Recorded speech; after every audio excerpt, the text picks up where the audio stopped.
What's good, Josh? I'm Makai. Welcome back to my channel. Make sure you leave a like, comment, and subscribe. And if you're new, make sure you subscribe. I'm trying to hit 1,000 subscribers, and every subscriber helps. Over here on this channel, we talk about the NBA daily. So if you enjoy the NBA as much as I do, please subscribe.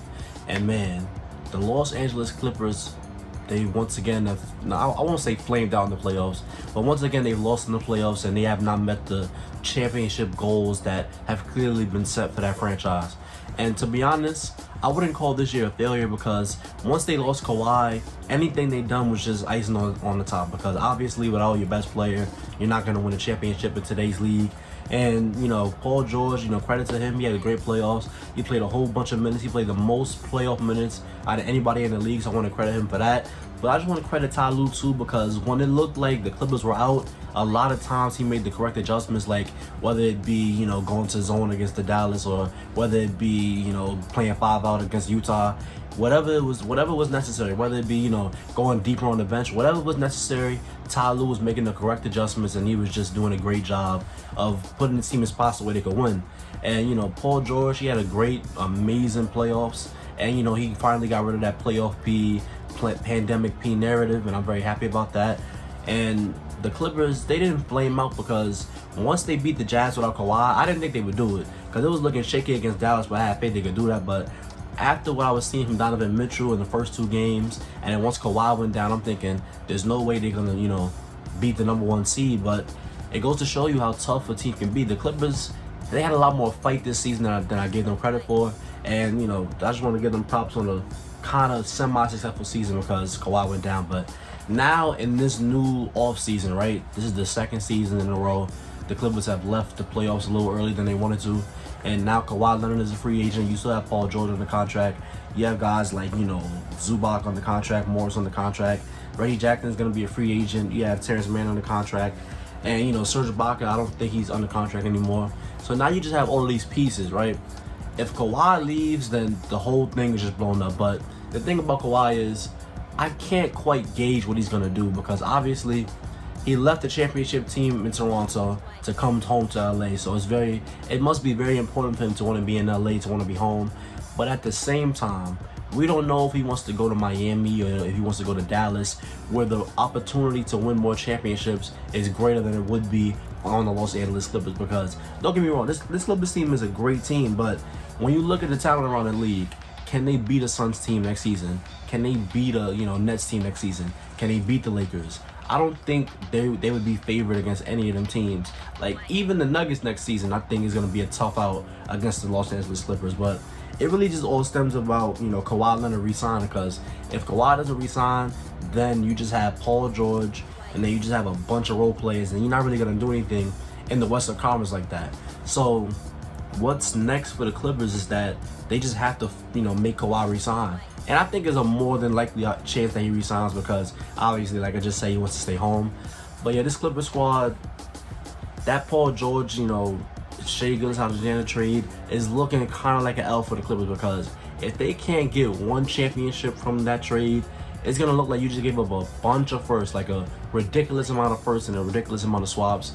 And you gave up, a great young talented scorer in Shai Gilgeous-Alexander, all to just make a couple of deep playoff runs. Like, yeah, they made it to the Western Conference Finals this season, but the expectations were much higher than that. And it was just very unfortunate that Kawhi got injured, but, it is what it is.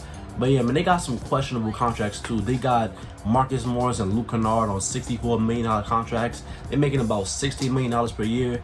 I'm not really sure what you're doing there. And then they traded 2nd-round picks and Lou Williams in order to get Rajon Rondo. I don't know why, if you have so many of your picks locked up in the future, you trade picks to get somebody who's a negative asset in the playoffs, because Rondo was getting DNPs in the playoffs. It's like, bro, come on.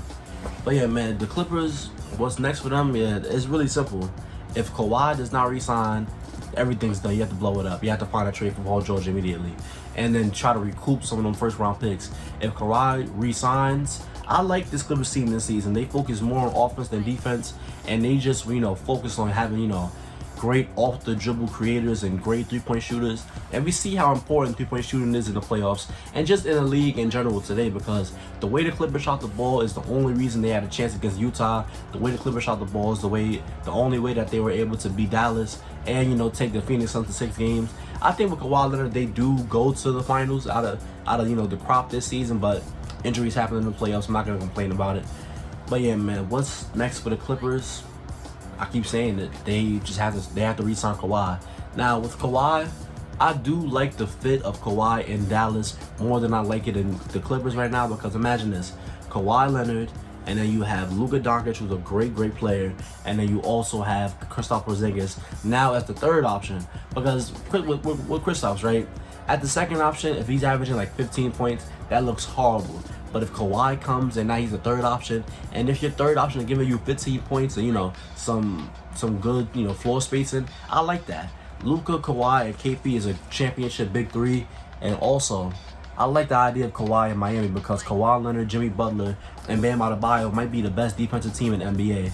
Because Kawhi is a great wing defender, Jimmy Butler is a great wing defender, Bam can guard 1 through 5, and then offensively, Miami finally gets that great offensive perimeter isolation scorer that can get a bucket anytime. Jimmy Butler is kind of that, but he more relies on athleticism to get into the rim, and sometimes if he's kind of walled off, it's harder for him to get buckets. But Kawhi's great in the mid-range, great in 3.